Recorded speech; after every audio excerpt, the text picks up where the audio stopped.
My husband's boss pulled me aside. What he said shocked me. It was a quiet Friday evening, the kind that feels slow and warm, like time had stretched out just a bit. My husband Mark had asked me to come with him to a dinner hosted by his company. They were celebrating a big win at work. I didn't know most of the people there, except for a few familiar faces from holiday events. But I knew the usual crowd, the important ones. Mark always knew how to work a room. Smiling, shaking hands, making people laugh, he fit right in. I, on the other hand, stayed near the food table, holding a glass of wine and offering polite smiles when people passed by.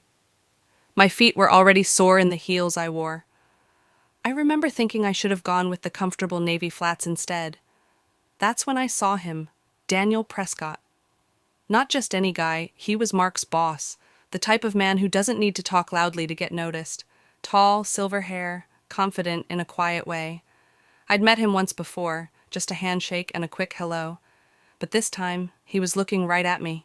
He walked over slowly like he didn't want to interrupt my thoughts, and gave me a small smile. "Eleanor, right?" he asked. His voice was calm and smooth, almost like music in the background. "Yes," I said, surprised he remembered my name. "Nice to see you again, Mr. Prescott." "Please," he said, waving his hand a little, "and call me Daniel." There was a short pause. He glanced at the crowd behind me, then looked back. "Would you mind stepping out to the balcony with me?" he asked. "It's a bit quieter out there. I just wanted a quick word in private, if that's okay." I wasn't expecting that. My husband's boss pulled me aside, and what he said caught me off guard. It was a calm Friday evening, the kind where time feels slower and everything around you seems softer. My husband Mark had invited me to his company's dinner party. They were celebrating a big win at work. I didn't know many people there, just the usual polite faces I'd seen at holiday events. Still, I knew enough to recognize the people who mattered. Mark was in his element, shaking hands, sharing jokes, making people laugh. I stayed near the food table, sipping wine, smiling at whoever glanced my way. My feet were starting to ache in the heels I wore. I quietly wished I'd gone with the more comfortable navy flats. That's when I noticed him. Daniel Prescott. He wasn't just Mark's boss. He was the boss. The kind of man who didn't have to raise his voice to be noticed. Tall, gray hair, strong posture, someone you don't forget. I'd only met him once before, just long enough for a handshake. But tonight, he was looking directly at me. He walked over slowly and gave me a warm smile. "Eleanor, right?" he asked, his voice calm and deep. "Yes," I replied, surprised he remembered my name. "Nice to see you again, Mr. Prescott." "Call me Daniel," he said, waving off the formality. Then he paused for a second. "Would you mind stepping outside to the balcony for a moment? It's a little quieter out there. I just want to share something with you." I wasn't expecting that. I hesitated for a second, then nodded. "Sure." The air outside was cool. We stood next to the railing, city lights glowing in the distance. The sounds from the party faded behind us. Daniel took a deep breath and leaned forward, like he needed a break from everything too. "I hope I'm not being too forward," he began, "but I've seen how Mark talks about you. It's clear you mean a lot to him." I blinked, unsure what to say. "I know that sounds odd," he added with a small laugh, "but I mean it. He speaks about you with a kind of respect I rarely see, and I notice things like that because I've been missing that in my own life." His words surprised me. Not in a romantic way, just honest, real. "I lost my wife 8 years ago," he said quietly. "Cancer. She was my calm, my strength. Since then, I've kept to myself. Work's been good, but my personal life, not so much." I looked at him then, not as the boss, but as a man, and I saw it in his face, that deep tiredness from carrying pain too long. "You reminded me of her tonight," he said. "Not by how you look, but how you carry yourself. You seem steady. It made me think about who I used to be, back when I had someone by my side." His words touched something in me I didn't expect. There was no flirting, just something real, a kind of emotional honesty I hadn't felt in a while. I'm sorry if that's too much, he added. I just wanted to say it. You reminded me that connection still matters, even if it's just through a short conversation on a quiet balcony. I swallowed. That's actually really kind, Daniel. We all need to feel seen sometimes, to be reminded that we still matter. He nodded and turned back to the city lights. After a moment, he looked back at me. Would you mind walking a bit? Just around the terrace. I'd like to hear more about you. Not through Mark's words, from you. I said yes, not because I was flattered, but because maybe I needed to be heard too. We walked slowly along the edge of the terrace. The night air was cool. A breeze drifted by, carrying the smell of jasmine from the plants nearby. Daniel kept his hands in his pockets, giving me space. No pressure, just presence. I like nights like this, I said, filling the silence. Peaceful, like the world slows down for a bit. Daniel smiled. That's exactly what I've been missing. Those little moments. I let too many of them slip away. We reached a quiet corner where the lights faded, and the view of the city opened wide before us. 10:49. Mark mentioned Daniel in passing once or twice that week. Nothing unusual. Just updates about a meeting or an upcoming project. I listened, nodded, smiled like always. 11:01. But I found myself tuning in a little more closely than usual. Not out of suspicion, nothing about that night felt improper, but out of curiosity. Maybe even a quiet yearning to hold on to that strange moment of being seen. 11:15. It wasn't about Daniel, not really. It was about what he stirred in me. The reminder that I was more than just a wife, more than the keeper of schedules and laundry and grocery lists. 11:26. I caught myself lingering at the window one afternoon, watching the sky shift with the slow descent of evening. That same golden light as the night of the dinner. For a moment, I imagined I was standing on that balcony again, with the city stretched out below and the hum of quiet conversation behind me. 11:42. I thought about what Daniel had said. That connection doesn't have to be loud or grand, that it can be something as gentle as a shared silence. 11:51. And I thought about myself, the version of me I had tucked away, the one who used to paint, the one who used to notice the small things, the colors in the sky, the sound of rain on glass, the joy of creating something just because. 12:04. That night, after dinner and dishes and the soft settling of the house into evening, I pulled out a box from the back of the closet. Inside, old brushes, warped slightly at the edges, and a set of half-used watercolors. I didn't expect anything to come of it. I just started. 12:20. The paper soaked the color hungrily, like it had been waiting too. I didn't paint anything remarkable, just a sky, a hill, a tree that looked more like a smudge. But my hands moved without permission, without judgment. And for the first time in a long time, I felt like myself again. 12:36. The next day, I went to the art store. I told Mark I needed a little time to myself, and he didn't ask questions. I think he saw something different in my face, something lighter. 12:47. In the days that followed, I painted every afternoon. Small things, quiet moments. I wasn't chasing anything. I was simply remembering. 12:57. I never told Mark about the conversation with Daniel, not because I was hiding it, but because it wasn't really about Daniel at all. It was about me, about something in me waking up. 13:08. Sometimes people step into our lives not to stay, not to complicate or disrupt, but simply to reflect something back to us, to hold up a mirror when we've forgotten to look. That night on the balcony wasn't about beginnings or endings. It was about awareness. 13:22. A quiet moment that said, "You're still in there. You still matter." 13:29. And maybe that's all I needed. 10:49. Mark mentioned Daniel in passing once or twice that week. Nothing unusual. Just updates about a meeting or an upcoming project. I listened, nodded, smiled like always. 11:03. But I didn't mention the terrace conversation. Not because there was something to hide, but because I didn't know how to explain it without it sounding like more than it was. Then, on Thursday, I got an email. 11:16. It was from Daniel. Short, simple. 11:20. Eleanor. 11:22. I hope it's okay that I'm reaching out. I've been thinking about our conversation. 11:28. I felt something that night I haven't felt in a long time. Calm, connected. If you ever feel like continuing that conversation, even just over coffee, I'd welcome the chance. Warmly, Daniel. 11:43. I sat with the message for a while. Read it twice, then again. My hands hovered over the keyboard, unsure of what to do.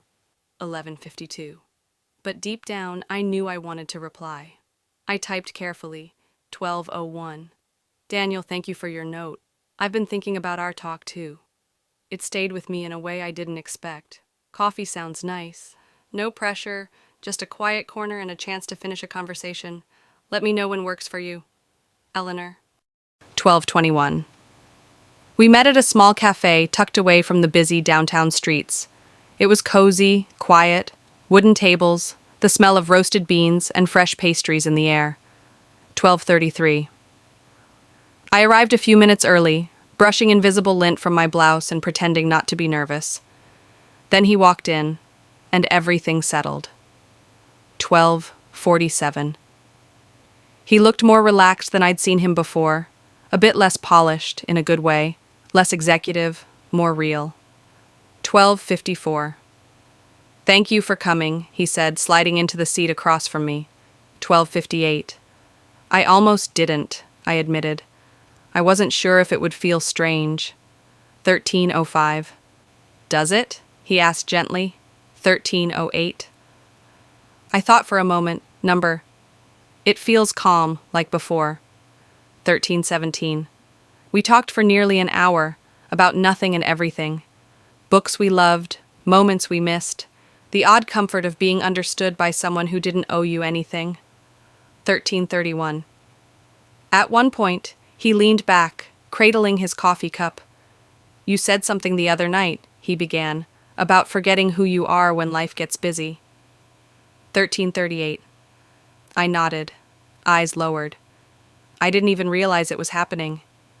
I just disappeared quietly into routine. I think I convinced myself that was enough. 13:49. He was quiet for a moment. You know, when my wife passed, people told me to stay busy, that it would help. And it did, in a way. But after a while, I wasn't just busy. I was gone. 14:02.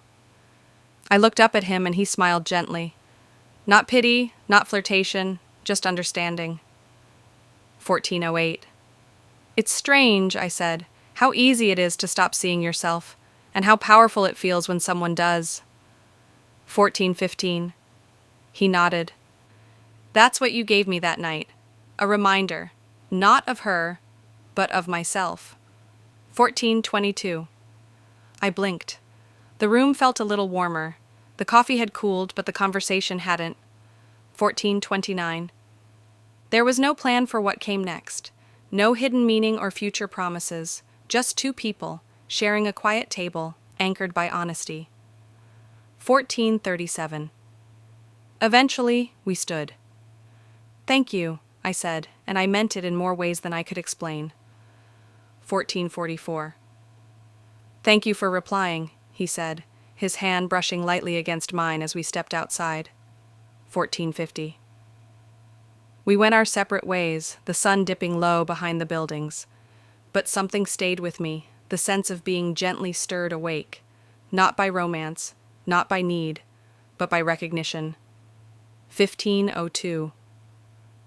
I didn't tell Mark about the coffee, not because it was a secret, but because it was a piece of myself I was still trying to understand. It wasn't about betrayal, it was about rediscovery. 15:14. And sometimes, the most unexpected conversations are the ones that bring you home to yourself. 13:38. At one point, he leaned back, cradling his coffee cup. You said something the other night, he began, about forgetting who you are when life gets busy. 13:45. That's been ringing in my head, he added quietly. I think I forgot to.